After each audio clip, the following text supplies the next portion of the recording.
ono anyoka mate soda mo pe basitake Yeah. il peut se procureur a dit boy alors maman moi je reste avec cet argent jusqu'à ce que c'est dit moi c'est déjà signé tilo la parquet Yeah. c'est la garçon à qui écoute ça ce qui pas ma mère au comment parce que ma mère faisait point de repère où il y a pour peut-être à l'obama de big fois à qui n'a parquet à lui place parquet ma calais il y a rien il y a cala comme ça à qui n'a sokaza il y a solo à qui n'a de wana sokaza na dossier na justice té au bas qu'ils a des morts à qui n'a wana Somme. Bienvenue sur Étoiline Inès TV. Si vous êtes encore nouveau ou nouvelle sur notre chaîne, n'hésitez pas de vous abonner massivement, aimer nos vidéos, commenter et partager. Chez Étoiline Inès TV, c'est la qualité, la différence et la vérité. Moto nde moto Zaire eza ya koyinda bandeko Zaire eza ya somo na minute oyo eza somo makasi kobota ya Naomi Ngolela ememi makambo internet ekomi koningana. Salut cher Bouchou, salut cher abonné, salut chers connaissances, salut surtout les amis de Étoiline Inès TV. J'espère que vous allez bien. Quant à moi, je suis bel et bien super bien par la grâce de Dieu. Chers Bouchou, chers abonnés et chères connaissances, na meme libino lisusu Naomi Ngolela na ex mobali na ye. Ex penzo tolobaka ex. Aza lisusu mobali na ye te selon Naomi Ngolela. Selon ye. To memeli bango bino lelo bandeko makambo eza ya somo. Alors, non sengana na batu onyon surtout si c'est la toute première fois ya kokota na chaîne abiso, chaîne à kitoko, chaîne à banalise à kitoko, chaîne moko ya ba conseil pas possible, chaîne moko ya bananzambi. Je vous prierai surtout de vous abonner massivement. Abonnez-vous. Cliquez aussi sur la cloche de notification pour surtout recevoir les nouveautés de notre chaîne. Aimez la vidéo, commentez et partagez et que ça la biso o penza tolobaka na biso chaque jour tokos makasi. Bandeko ba fan nyonso ya Naomi Ngolela. Ba o nyonso ba sepilaka vraiment mingi na Naomi Ngolela. Je vous prierai surtout, je m'excuse na ndenge mo eko ya bien. Bozwa bakiti bo vanda bandeko to beta masolo makambo eza awa. Makambo asomo. Makambo eza awa ya moto. Balobi Zaire eza ya kopela. Bozwa bakiti, botia mwa mai pembeni, botia mwa jus na bino to sucre na bino, loko nyonso bolingaka vraiment komela botia pembeni. Kote mosusu bozoliaka, kote mosusu pe bozomelaka. Kote mosusu pe bolandaka ba émission na biso na système moko bandeko ya otolobaka na biso chaque jour tokos makasi. Bandeko makambo ya mibali ya poto nde makambo eza awa lelo. Makambo ya mibali ya poto bandeko eza awa. Na minute oyo kutu Naomi Ngolela shem aza ya kosilika. Talaka kouta kobota na makambo kili bandeko eza pasi. En tout cas bandeko na otikela bino moi audio moko ya Naomi Ngolela. Bokolandango bandeko et puis toko se retrouver juste après audio wana bandeko.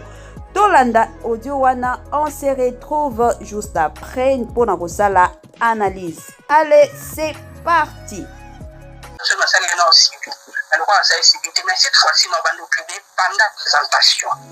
Donc, civil, religieux, tu verras tout. Et puis, quand tu te lèveras un bon matin, on a la pinana, mon petit encore Jésus, on a combat mon là. Mais pendant ça, nous, on a un bota. On va lâcher la liste. On va avoir un bota, il y a 6 mois. Non, rappelez-vous. On lâche la liste. On va dire que ça, on ça les locaux. On qui va tout le monde, ça avec Kindumba, en Afrique du Sud. Mais son initial, vous comprenez que moi, son Kindumba, parce qu'elle est toujours belle, toujours coquille, toujours, je ne sais pas moi, attirante. Le corps a besoin d'attirer au cac. Yo, au là, la ombre, la matin, bâti beaucoup faisant moi si ta femme veut en plus ça n'a pas toute ta vie ça sera honteux yo au ekozala hanté vraiment toute ta vie, toi et tes enfants. Parce que le père dirigé dans le roi, nous a dit c'est un qui dans la famille Nabiso. Et les meilleurs créés la famille Nabiso. Discordance, se créer la famille Nayo, on le peut ramener chez moi. Je te signale et je te rappelle au nom de Christ, la paix règne maintenant dans ma maison. Et cette paix-là, je demeure avec toi. Tu vivras le tourment jusqu'à la fin de ton jour. Bandeko, j'espère que vous kolanda moi audio ya muke makasi ya Naomi Ngolela. Mutozolo bapenza eza Naomi Ngolela bandeko, makambo eza mwa pasi. Makambo eza mwa pasi, makambo komi moto na minute oyo. Balobi internet eza ya koningana. Internet ekomi ya kobeba makasi, makambo komi kotambola nango. Kili pas possible bandeko, makambo nde makambo. Bino moko boyo boti koyoka Naomi Ngolela auti kobota. Abotaki après kobota na ye nde aye kobimisa ba video ya bazemi na ye. Bino moko boyebi na communauté na biso to bombaka zemi. Soki mwasi azana zemi, si oto ba star na biso bongo omona abombi na ye zemi tango kobota ale. Nde ba mwa video kili ekomi nango kotambola. Sikoyo ekosala ke Naomi Ngolela aboti. Tango aboti talaka esengo ya kozala deuxième fois mama aye ko publier ba video na ye ya zemi. Après ko publier plutôt ba video na ye ya zemi, bandeko nde internet ye koningana. Ex mobali na ye aye pe kobima. Akomi pe kobimisa ba makambo pas possible bandeko. Makambo ebele ya makambo. Yango tolobaki te tovanda kimia te. To yana to beta masolo oyo. Libala na bango esalamaki c'était en 2019. Pona bandeko mosusu baye bakate. Parce que jour mosusu na salaki biographie na lobaki nanga que non. Naomi Ngolela est célibataire engagé. Il y avait des gens au bas commentaire qui que non, azalaka na mobali nae azana Allemagne. Kotu émission nae wana ya biographie na sala qui c'était au mois de janvier. Oui, c'était au mois de janvier. Oh mobali nae azalaka na Allemagne. Parce que biso tolandaki mutu oya pesaka biso ba information, en tout cas apesaki biso ba précision que non, Naomi Ngolela est célibataire engagé. Zoka Naomi Ngolela babalaki badotelaki makamyon se salamaki. Après libala na bango kandenge zalaka esimbaki nango te. Après mobali kodote libala wana esimbaki nango te. C'est ainsi que ye Naomi Ngolela na mobali wana na kombo ya Papa Welo. Papa Welo bon on a déjà photo ye wana kuna alati veste ya vert avant d'aka na Allemagne. Libala wana esimba kité. Pourquoi? Parce que il y avait tant de mensonges. Mobalango ayebisaki Naomi Ngolela. Là c'était en 2019 que non, azana 45 ans. Allez, yeko salake 45 ans wana ezalaki nango 45 kaka ya 45 ans zoka azalaki papa moko ya ba 55 ans 57 ans na batan wana. Et puis ayebisaki Naomi Ngolela ke non azalaka kaka na mwana moko nzoka aza papa azana bana kili makambo seulement. Tango comédien na biso star na biso ayaki ko découvrir ba makambo wana nyonso, en tout cas esalaki choc makasi.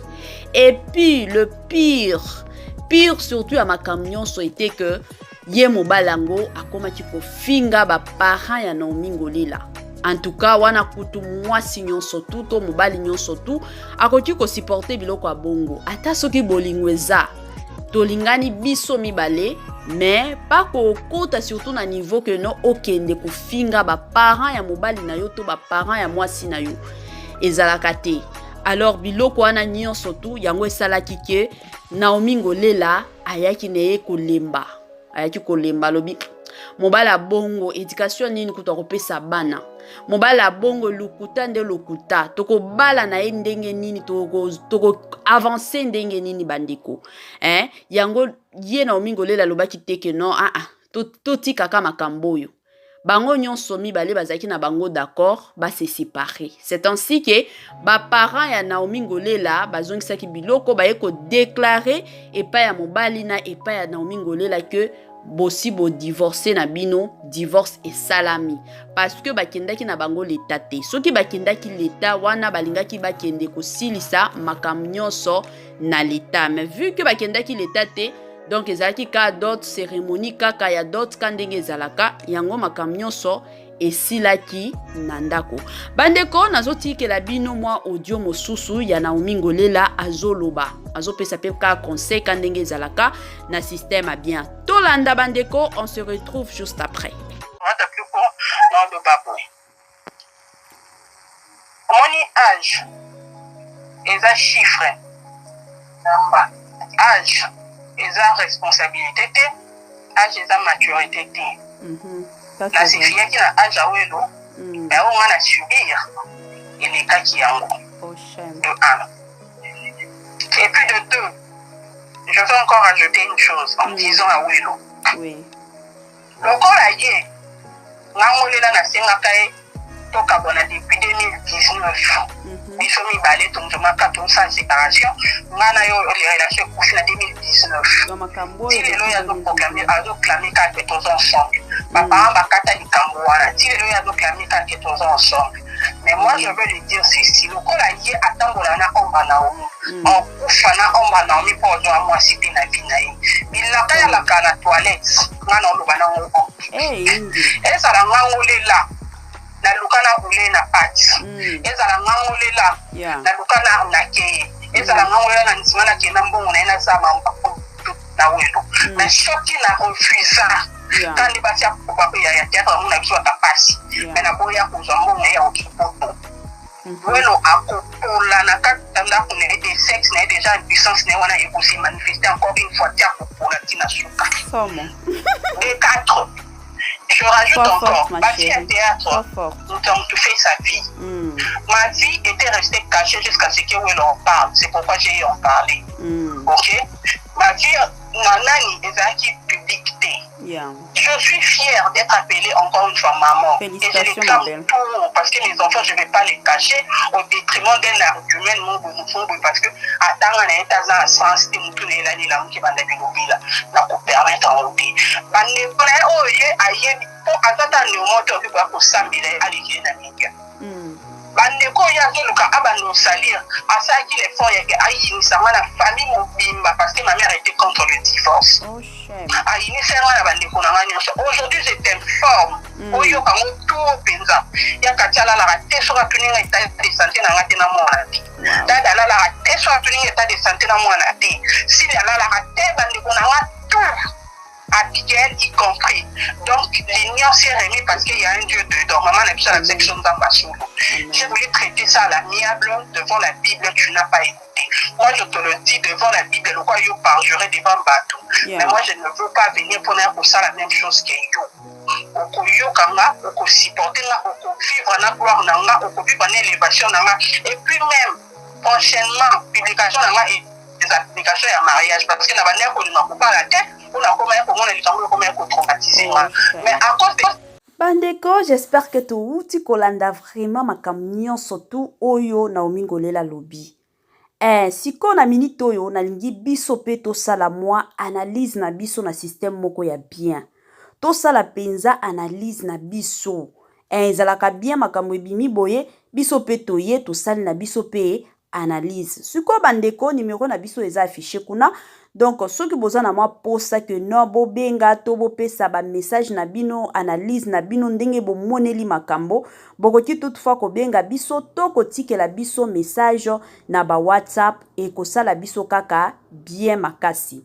Bandeko botia moi ba commentaire na bino botia penza ba commentaire analyse na bino bo sala ngo na ba commentaire et loko to boya kana biso na chaîne na biso ezalaka nde mafinga bandeko parce que ceux qui to pesi espace na batu po ba sala analyse na en tout cas, il y a de ces personnes oyo vraiment na façon o ba edika bango et pas ba parents na bango ba koya awa ka ko finga et ce qui n'est pas bien.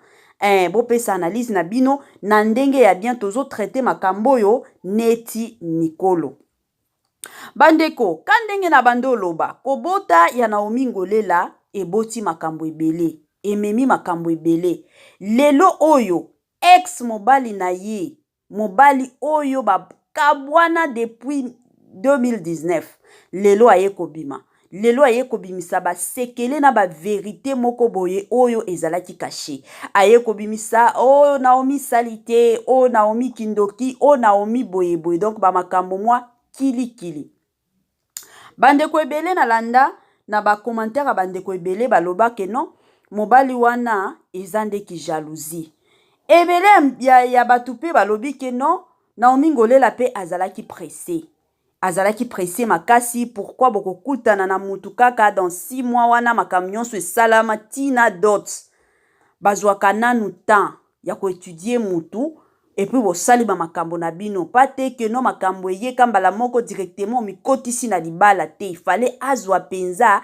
temps na ye bandeko tokota nanu na point oyo ya temps sur le temps c'est vrai. Dans les mariages, tozalaka na oyo tobengaka étape ya fiançailles. Étape ya fiançailles, eza étape oyo mwasi na mobali bazo s'étudier. Donc mwasi alingi ayeba comportement mobali, mobali pe alingi ayeba comportement ya mwasi. Bandeko, chaque jour na lobelaka ngo surtout soki nazoloba makambo ya bolingo. Eza na bato mosusu soki nanu okoti penza na bolingo wana te. Soki nanu penza okutani na mutu o penza motema na yo eye kotuta. Yango tomonaka bato mosusu bazwaka na bango temps. Omona azwi penza temps parce que alingi avandisa makambo wana na esprit ke non mobali alinginga, mobali alinga abalanga. Mais na bato mosusu peut-être omonika mobali boye. Motema na yo esepeli. Esprit na yo déjà endimi elobi ke non oyo penza mama ya bana nanga. O benza papa ya bana nanga. Yango bomonaka bato mosusu bakutani après kaka kokutana 4 mois ya relation na bango na kobalana babalani balobi te ba comportement na biso to kende ko s'étudier yango na ndako ya mabala ebele ya bato basalaka bongo ba conséquences ezalaka ezangaka te ata soki na bato o bandeko omona bato mosusu bazana copinage toloba nanu 10 ans ezana couple moko na yebi bandeko 10 ans de copinage depuis bazalaki na 3e de humanité babandaki kobima batangi basilisi bake université basilisi bakomi koluka pe musala bango nyonso mobala zwi musala après aye kobala mwasi kobala ka ane moko ya pamba badivorsa libala ekufaki et pourtant bazalaki na temps ebele na kicopinage wana 10 ans de copinage. Ezaki temps où il fallait vraiment bayebana penza na mozindo. Mais esimbaki nango te. Après kaka ane moko ya mariage baye ko divorcer. Eza na batu mosusu net exemple na nga bandeko. Na opesa exemple penza. Ngana mobali nanga toye kokutana na 2 semaines kaka ya pamba na ndimi. Na ndimi ye. Après 1 mois de mariage, 1 mois de relation bandeko aye directement ko prédotelenga. Batukutu babando kamwa. Balobi mobali okuti ka bokutani ka lelo oyo na kobala na bokomi kobalana. Libala ngo ko simba te. Yango batu babando loba. Mais toye kobalana, tokomi ko s'étudier. Biso nyonso déjà na ndako libala. Ti ye ko sala makambo nyonso ya ba dot, ti ye ko sala makambo nyonso ya ba nini ya ba mariage, to sali mariage makambo nyonso ke bien. Bandeko, batu babando banga keno libala ngo ekomela te. Mais lelo toza wapi? Donc, ezala makambo mutema. Moi, je ne condamne pas Naomi Ngolela. Na côté, wana ke dans 6 mois, ezaki makambo ya mutema. Et puis, Naomi Ngolela, za mwana mukete. To papa welo wana. Azaki mwana mukete ke il fallait lisusu bazela kasoki 2 ans, bazela kasoki 3 ans de relation. Non. Bazaki déjà mikolo. Komona Naomi Ngolela, azaka déjà mwasi moko azalaka na maturité ya makasi. Mais kota la pe papa wana ta soki botali na photo omona se ke non papa oyo aza pe papa moko aza na maturité moko eza élevé. Bon comprendre. En tout cas nga na condamné nanga Naomi Ngolela te. Deuxième point bandeko ebele balobi pona ba comédien na biso na ba comédienne ke balingi surtout ba comédienne balingi mingi mibali ya poto. Bazo linga lisusu mibala kinte. Bandeko eza mwa pasi. Makambo ya bolingo mutu na mutu azalaka na choix na ye. Ndenge toza boye, eza na basi mosusu ba préféraka na bango facilité, mais eza na basi mosusu pe a préféré na ya linga mobali waza na eloko te, bango nyonso mibale babunda. jusqu'à ce que un jour nzambe asalela bango ngolu bazwa pe. Mais eza na basi mosusu pe baotala baréalité, peut-être na famille na ye azalaki na ndeko oyo abalaki mobali azalaki na eloko te, bakomi kobunda, nzambe asali ngolu, bakomi kozwa bambongo, ale mobali abalukeli mwasi ake kobala mwasi mosusu, yango pe basi ebele lelo bazobanga. Kozala na mobali ya poto, cela ne signifie pas que non mobali ya poto aza na mbongo. Poto eza te ke bimisaka nini bambongo soki na arbre to ndenge nini te. Poto wana batu ba travaillaka dur. Eza na batu mosusu bandeko baolamukaka 6 heures. Aozonga ndako soki 23 heures. Depuis 6 heures alamukaki. Aozonga ndako 6 heures. Ton okoma ndako kutota kolia malonga eza te. Aza fatigué, akomika na mbetu. Bo comprendre. Donc, place union sauvi ezaka difficile. Ezaka ba problème ba choix. Toza na bandeko mosusu ba comédienne mosusu. Baza na mibali ya poto te. Baza na bango na mibali ya poto to bazaka na mibali o baza na kini. Ezo dépendre kaka na motema penza. Na makambo o nyonso tu. En tout cas, na ye mingi ko encourager na omingo lela.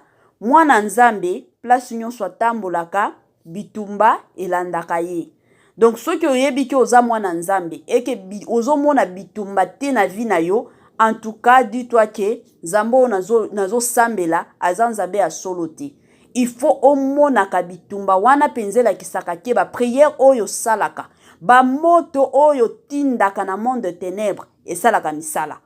Alors, sois toujours courageuse comme tu l'as toujours été.